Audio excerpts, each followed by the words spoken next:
Я всегда хотел камин, но пока у меня нет ни дачи, ни загородного дома, поэтому в своей квартире я поставил электрокамин. Он не требует дополнительного согласования с пожарными службами, ему не нужен ни дымоход, ни дрова, нужна только ниша для установки и электророзетка. Нишу я выстроил из гипсокартона и украсил вот таким декоративным порталом. Это электрический очаг Женуа с имитацией реального пламени. Подсвеченный галогеновыми лампами пар струится сквозь дрова. Дрова сделаны вручную, и внутри них подсветка. Она создает ощущение, что вот эти угольки тлеют. Вообще, это интересная тема, сделать огонь из пара.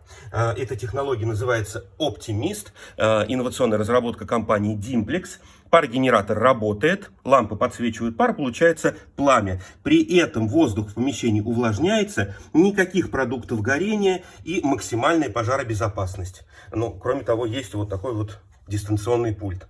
Конечно, на этом огне нельзя жарить колбаски. Огонь холодный, но настолько реальный, что в него просто поверить. Так что теперь у меня камин.